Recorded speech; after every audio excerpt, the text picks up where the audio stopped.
안녕하세요. 박현옥 목사입니다. 오늘 함께 나눌 말씀은 창세기 26장 12절부터 22절까지 말씀입니다. 이삭이 찾은 샘 근원이라는 제목으로 은혜를 나누도록 하겠습니다. 오늘 본문에 나오는 주인공은 이삭입니다. 이삭은 여러분도 잘 알고 계시듯이 아브라함이 100세에 낳은 아들입니다. 아브라함의 아내 사라의 경수가 끊어지고 생리적으로 도저히 아이를 가질 수 없는 나이에 하나님께서 약속의 말씀을 따라 주신 자녀입니다. 아브라함 가정에 얼마나 큰 경사였겠습니까? 느지막하게 얻은 아들이니 아브라함과 사라가 얼마나 기쁘고 또 감사한 마음으로 이삭을 키웠을지 상상해 보시기 바랍니다. 이삭은 아브라함과 사라의 사랑을 듬뿍 받고 자라서 그런지 순종적이고 또 온화한 성품을 가지고 있었습니다. 그래서 그런지 오늘 본문을 읽다 보면 이삭은 다른 사람과 다투기를 좋아하지 않았던 사람인 것을 알 수 있습니다. 이렇게 아브라함과 사라의 품에서 사랑스럽게 자란 이삭에게도 어려움이 찾아오게 됩니다. 이삭이 살던 곳에 흉년이 들었던 것입니다. 흉년이 들자 이삭은 하나님께서 약속하신 그 약속의 땅에 머물지 못하고 애굽으로 내려갈까 하는 생각을 하게 됩니다. 애굽은 하나님께서 약속한 땅이 아니라 그 아버지 아브라함에게 떠나라고 하셨던 곳입니다. 그래서 그 애굽을 떠나 약속의 땅에 들어왔음에도 불구하고 흉년이 들자 육신적인 생각이 앞서게 된 것입니다. 애굽은 하나님을 믿는 백성에게는 하나님의 자녀로 살아가기 이전의 삶의 자리, 또 삶의 상태라고 말할 수 있습니다. 여러분도 예수님을 잘 믿고 하나님을 잘 섬기려고 결심하고 또 신앙생활을 하다가 어려움이 닥치거나 문제가 생기면 그 전에 하나님을 믿지 않던 그 방법대로 살아가야 할까 하는 생각을 가지게 됩니다. 비록 종살이를 하더라도 또 죄악된 삶을 살아가더라도 우리의 육신의 만족을 시켜줄 수 있는 그런 곳으로 다시 돌아가 예전의 생활 방식으로 살아가고 싶은 그러한 유혹에 빠지게 됩니다. 하지만 그곳은 하나님이 계시지 않는 곳입니다. 물질의 풍요와 육신적인 필요를 만족해 줄 수 있을지는 모릅니다. 하지만 옛사람의 본성으로 살아가야 하는 그 애굽 땅에서는 온전하게 하나님을 섬기고 살아가기에 아주 부적절한 곳입니다. 그래서 하나님께서는 이삭에게 애굽을 떠나지 말고 내가 그 땅에 그냥 거하라고 하십니다. 약속의 말씀을 주십니다. 내가 이 땅에 거하면 내가 너와 함께 할 것이고 내게 복을 주고 내가 이 모든 땅을 너와 내 자손에게 주리라 하고 약속을 해주셨습니다. 우리는 우리의 신앙을 스스로 지키며 살아간다고 생각할 때가 있습니다. 우리의 힘과 노력으로 우리의 신앙을 지키려고 애를 씁니다. 그러나 본문의 말씀을 읽다 보면 이삭의 신앙을 하나님께서 붙들어 주시는 것을 볼 수 있습니다. 기근이 들어 살아갈 수 없는 땅에서도 하나님의 은혜로 살아갈 수 있는 힘을 주시는 분이십니다. 하나님께서는 택하신 백성에게 어떠한 상황에서도 하나님의 특별한 은혜와 섭리 가운데 살아갈 수 있도록 붙들어 주심을 믿으시기 바랍니다. 하나님께서는 또 아브라함에게 약속했던 그 약속의 말씀을 이삭에게 또 주십니다. 내 자손을 하늘의 별과 같이 번성하게 하여 이 모든 땅을 내 자손에게 주리니 내 자손으로 말미암아 천하 만민이 복을 받으리라. 아브라함에게 하셨던 약속은 하나님 아브라함과 그 아들 이삭 그리고 그 자녀들만을 위한 것이 아니었습니다.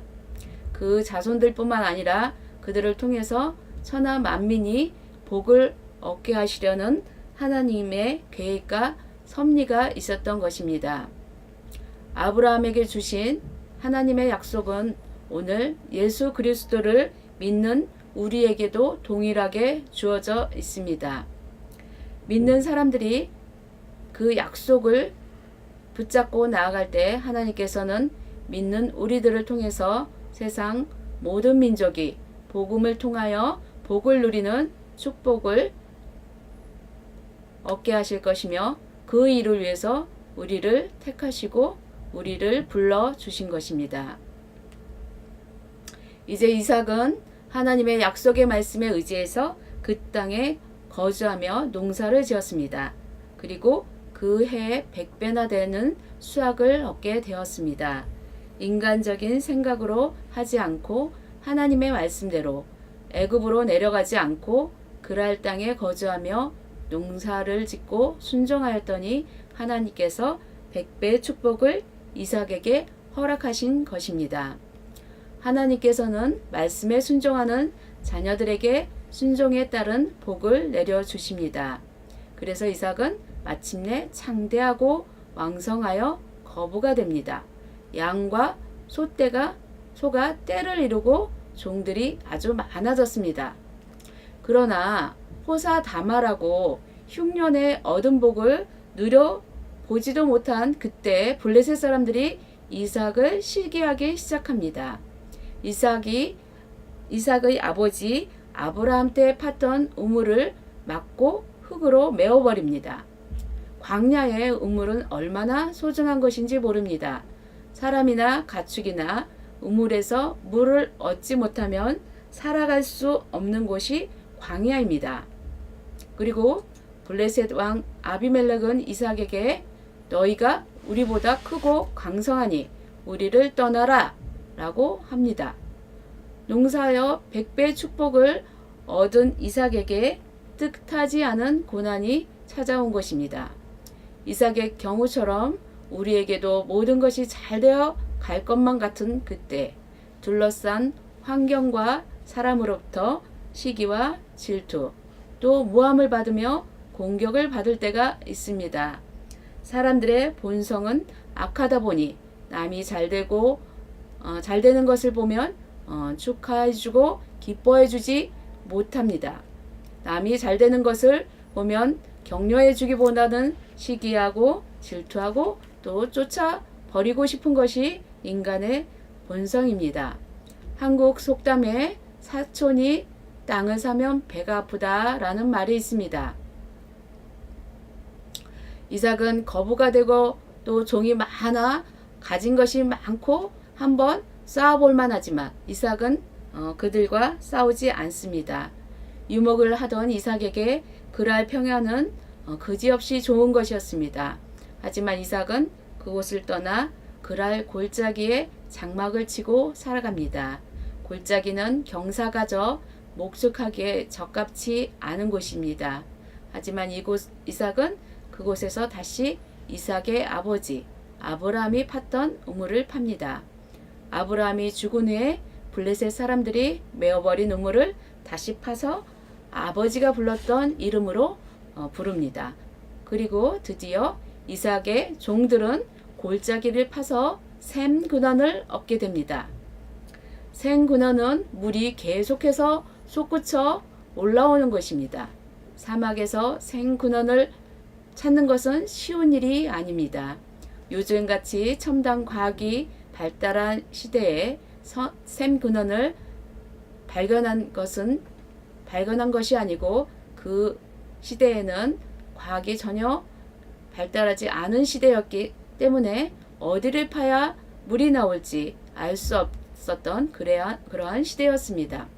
하지만 하나님께서 이삭과 함께 하시니 이삭의 종들이 그 샘의 근원을 발견하게 된 것입니다. 우리 인생을 살아가는데도 샘 근원이 필요합니다. 우리의 영혼의 목마름과 갈증을 해결해 줄 샘 근원이 필요합니다. 사람마다 생 근원을 얻기 위해 파는 곳이 다릅니다. 어떤 사람은 학력을 쌓고 출세와 성공을 위한 일에 열심을 냅니다. 또 어떤 이들은 돈과 재물을 얻기 위해 열심을 냅니다. 하지만 이러한 것들은 터진 웅덩이와 같다고 말씀하고 있습니다. 에레미야 2장 13절 말씀에 내 백성이 두 가지 악을 행하였느니 곧 그들이 생수에 군원되는 나를 버린 것과 스스로 웅덩이를 판 것인데 그것은 그 물을 가두지 못할 터진 웅덩이들이니라고 성경은 하나님을 생수의 군원이라고 말씀하고 있습니다. 하나님을 버리는 것은 생수의 근원, 즉 생명의 근원을 버리는 것과 같다고 할 수 있습니다. 하지만 어리석게도 인간은 하나님을 버리고 우리가 생각하기에 좋아 보이는 것들, 우리에게 하나님을 대신해 우리의 영혼을 만족해 줄만 하게 보이는 웅덩이를 스스로 만듭니다. 성경은 그것이 터진 웅덩이 같아서 물을 모아두지도 못하고 샘의 근원이 아니기 때문에 생명의 물이 솟아 나오지도 않는다고 말씀하고 있습니다. 사람은 누구나 생수의 근원 되시는 예수님을 만나야 합니다. 요한복음 7장 37절로 38절에서 예수님께서는 말씀하십니다. 누구든지 목마르거든 내게로 와서 마시라. 나를 믿는 자는 성경의 이름과 같이 그 배에서 생수의 강이 흘러 나오리라고 말씀하고 계십니다. 예수님만이 우리의 영혼의 갈증을 해결해 주십니다.